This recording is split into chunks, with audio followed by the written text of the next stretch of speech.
devemos lidar com as nossas emoções. Todos nós as temos. E parece que elas se mostram quando menos queremos. Eu recentemente falei para o meu marido: eu não sei o que teria feito da minha vida se eu não tivesse aprendido que as emoções nunca param de existir, mas nós podemos aprender a lidar com elas. Essa é uma das coisas importantes que eu quero ensinar nesse fim de semana, porque eu passei a minha vida toda desejando não ter sentido certas coisas. Bem, desejei nunca ter sentido raiva, nunca ter sido impaciente. Desejei nunca ter sido ofendida. Nunca ter me sentido mal. Desejei nunca ter me sentido triste. Mas parece que quanto mais eu repreendia, quanto mais eu orava, quanto mais eu tentava crer em Deus para que algumas dessas emoções negativas não me aparecessem, elas continuavam voltando. Finalmente eu aprendi um segredo. Na palavra de Deus, no livro de Gálatas, capítulo 5, que ele nos deu um fruto chamado autocontrole. Autocontrole. Na verdade, em 2 Timóteo, capítulo 1, verso 7, Paulo disse a Timóteo: Deus não nos tem dado espírito de medo, mas de poder, amor e temperança. Mas se você ler a Bíblia Amplificada, diz assim: um espírito de poder e de amor, e uma mente bem calma, bem equilibrada, e um espírito de autocontrole. Então a verdade é que Deus colocou um espírito ou um fruto de autocontrole em nós. É triste dizer, muitas pessoas gastam seu tempo tentando controlar os outros quando deviam controlar a si mesmas. Aleluia! Na verdade, esse espírito de poder, amor e temperança, ou autocontrole, o poder é supostamente para ser usado contra o diabo, o amor é para ser usado com as outras pessoas. E o controle é para usar consigo mesmo. Mas é triste dizer que as pessoas tentam amar a si mesmas, controlar os outros e usar o poder para um propósito diferente. Não espírito de medo, mas de poder, amor e temperança, um espírito de autocontrole. Eu quero que todos falem bem alto. Eu tenho autocontrole. Se você é cristão, nunca na sua vida poderia dizer: eu não tenho controle. Porque você pode controlar-se a si mesmo. Se você desejar e começar a praticar, esse fruto vai desenvolver e crescer. E o autocontrole vai se tornar um grande amigo na sua vida. O autocontrole precisa ser trabalhado em todas as áreas da sua vida. Se você ler a lista dos frutos do Espírito em Gálatas 5, começa com amor. Amor, alegria, paz, paciência, bondade, benignidade, humildade, fidelidade, autocontrole. Tenho certeza que perdi algo, mas vou lhe explicar. Amor é o primeiro, autocontrole é o último. Deus me mostrou um dia que o amor é o que começa e todos os outros são decorrentes do amor. Amor, alegria, paz, paciência. Mas o autocontrole está aqui no final e funciona como um rodapé. Sem autocontrole, nenhum desses frutos pode funcionar. Sem amor no início, nenhum deles funciona. E sem autocontrole do outro lado, como eu posso ter paz se eu não tiver autocontrole?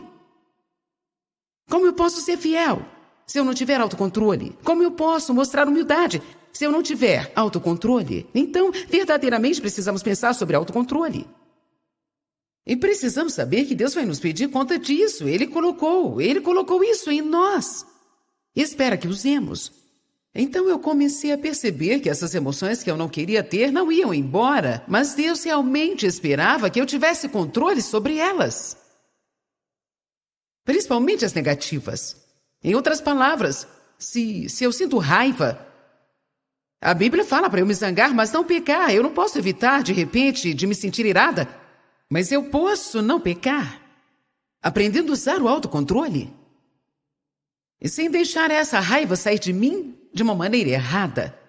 Eu não preciso reprimi-la e fingir que ela não está lá, mas eu preciso aprender com que eu devo ficar irada. E a Bíblia diz que nós não lutamos contra carne e sangue, então as pessoas não são minhas inimigas. E se eu ficar com raiva de alguém, então devo ficar com raiva do diabo, que está agindo através daquela pessoa. Como eu posso revidar o diabo? Vencendo o mal com o bem. É exatamente isso que a Bíblia diz. Exatamente isso. Abençoe os seus inimigos. Se alguém te trata mal, isso te deixa com raiva. Diga, eu não tenho que revidá-los porque não são eles os meus inimigos. O meu inimigo é o diabo. E o que eu posso fazer para derrotar o diabo? Abençoar os meus inimigos? Alguns de vocês não entenderam isso. Então é melhor eu repetir. Este é realmente um segredo espiritual. Romanos 12, 21 é um segredo espiritual. Você vence o mal com o bem. Qualquer pessoa que puder aprender a fazer isso e conseguir disciplinar os seus sentimentos o bastante para continuar a praticar isso e não somente ouvir a respeito, estará a caminho de uma das maiores vitórias na sua vida. Porque Satanás coloca pessoas para te ferir durante todo o tempo. E se você não souber fazer nada a não ser odiá-las, sua vida estará arruinada. Você nunca sabe quando isso aparece. Depois de um seminário, eu cheguei em casa na semana passada, estava cansada, eu tinha trabalhado a semana toda. Antes disso, eu estive trabalhando 2 semanas direto. E eu abri uma carta de alguém que estava reclamando comigo sobre isso e aquilo outro. E me senti ferida. Eu estava cansada, eu não queria ouvir aquilo. Então eu fiquei as 2 semanas seguintes orando por aquela pessoa. Essa é a forma de revidar o inimigo. Não ajuda em nada você tentar defender a si mesmo. Não ajuda em nada você tentar dizer às pessoas o quanto você é maravilhoso, pois elas não entendem.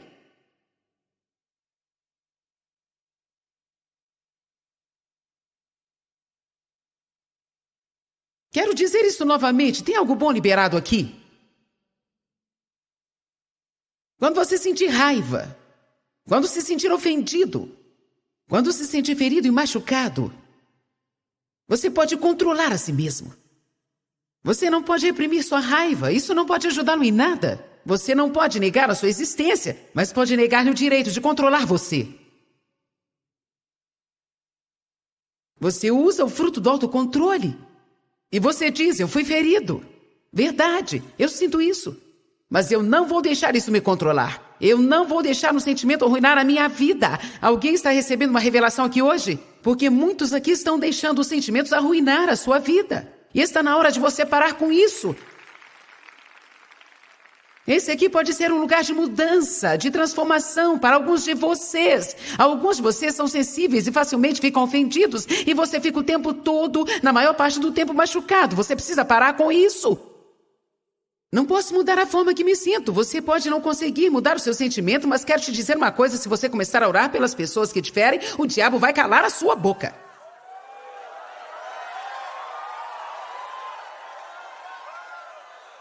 Então quero dizer isso mais uma vez para ter certeza que você me entendeu. Quando você sentir essas emoções negativas, não permita que elas te controlem. Sua guerra não é contra as pessoas. Efésios 6:12 diz, nossa guerra não é contra carne e sangue, mas contra principados, poderes e toda maldade nas regiões celestes. O diabo, que é o seu inimigo, ele opera através de qualquer um que ele puder usar. Não fique com raiva das pessoas que ele usa, porque ele pode usar você também. E eu também. Todos nós falamos coisas que machucam as pessoas, nós fazemos coisas e agimos de formas que não deveríamos agir. Nós somos muito mais sensíveis ao que as pessoas fazem conosco do que o que nós fazemos a elas. Deveria ser o contrário. Estou pregando bem, ainda é cedo. Posso te dizer que nós vamos passar do limite aqui hoje. Amém? Nossa guerra não é contra as pessoas, é contra o diabo, ok, irmã Joyce? Eu acredito, minha guerra é contra o diabo. Como eu posso lutar contra o diabo? Bem, sendo bom com as pessoas que te ferem. E vou te falar uma coisa, para fazer isso você precisará saber lidar com suas emoções, porque você não terá um sentimento para te incentivar a isso. Você me entende? Você não terá um sentimento que o encorajará a orar pelos seus inimigos e ser uma bênção na vida deles. Você terá vontade de falar mal deles, mas você vai se autodisciplinar e não fará isso. Porque você tem autocontrole. Diga, eu tenho autocontrole. Nem todos falaram. Alguns ainda não decidiram se realmente querem isso. Vamos todos juntos. Eu tenho autocontrole.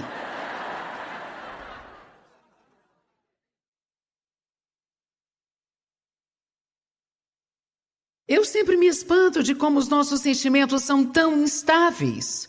Me espanta demais. Ainda não consigo entender como eu posso ir para a cama me sentindo bem.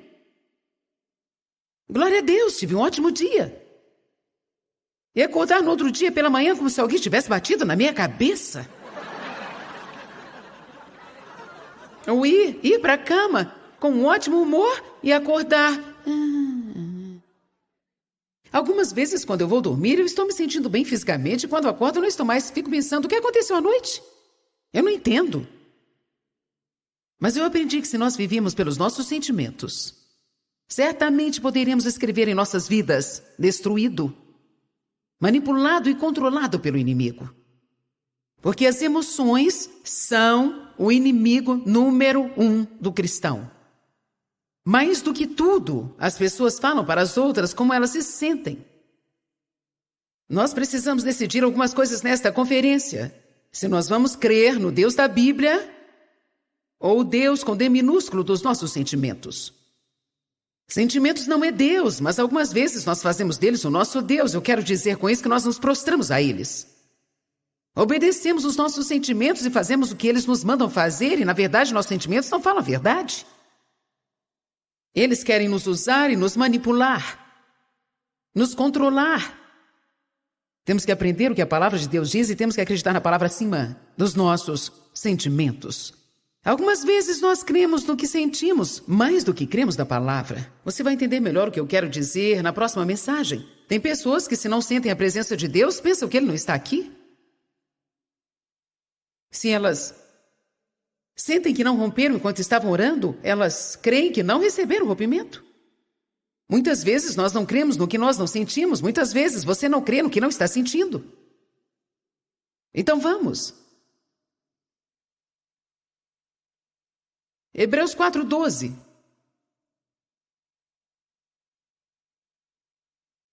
Diz que nós precisamos aprender a dividir alma e espírito.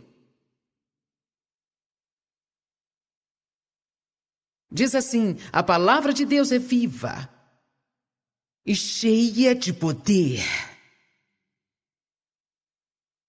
É ativa, operante, energizante, efetiva. É mais afiada do que uma espada de 2 gumes, que penetra dividindo a linha da alma e do espírito.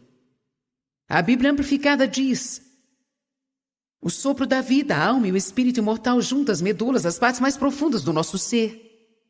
Expondo, verificando e analisando para um propósito de simplicidade, a versão King James diz: só a palavra de Deus, somente a palavra de Deus pode nos ajudar a dividir a alma e o espírito. O que isso quer dizer? Só a palavra de Deus pode nos ensinar a reconhecer o que é de Deus e o que é nosso. A alma é minha. Deus é Deus. Mas a alma sou eu. Sua alma é você. Você tem o Espírito. Quando você nasce de novo, Pai, Filho e Espírito Santo vêm habitar no seu espírito. Pelo poder do Espírito Santo. Mas você ainda é você. O alvo é aprender como ser guiado, levado e controlado pelo Espírito de Deus que está em você.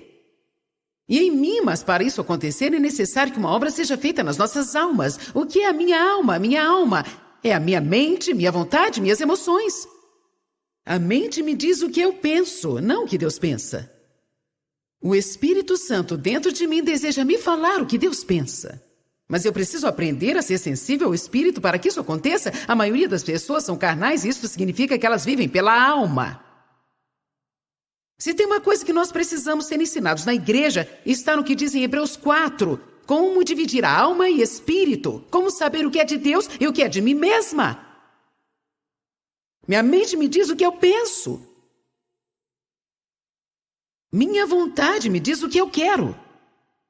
Minhas emoções me dizem como eu me sinto. Geralmente, nós vivemos por muito tempo nesse nível raso de carnalidade, e por raso me refiro à carne. Nosso espírito se encontra no profundo do nosso ser.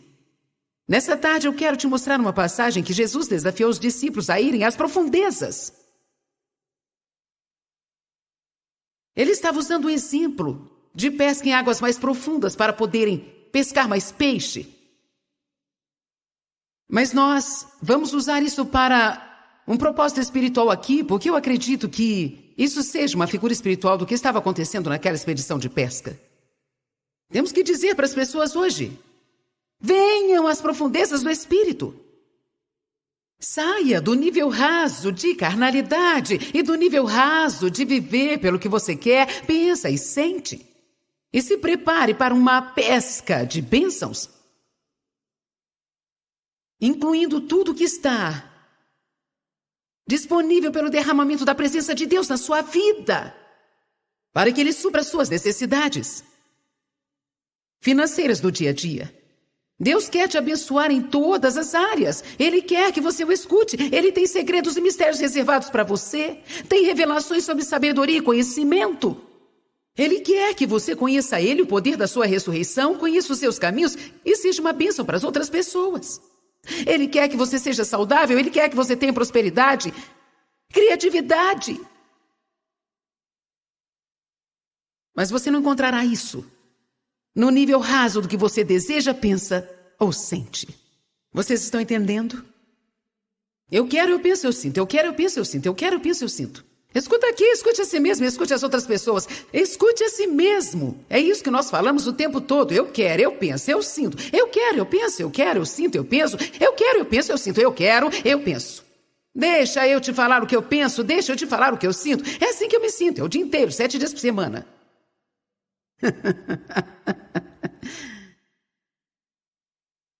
Robô. Todo lugar que eu vou querem que eu faça o meu robô.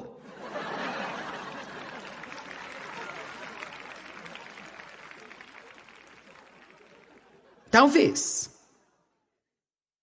Eu não estou com vontade de fazer agora. Eu não acho que seja uma boa ideia, eu não quero fazer.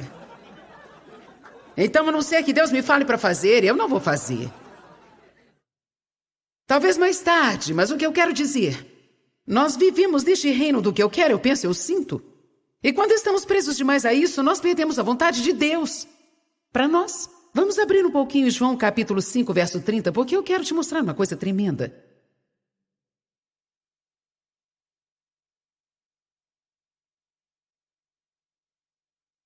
Eu estava pensando nessa passagem hoje.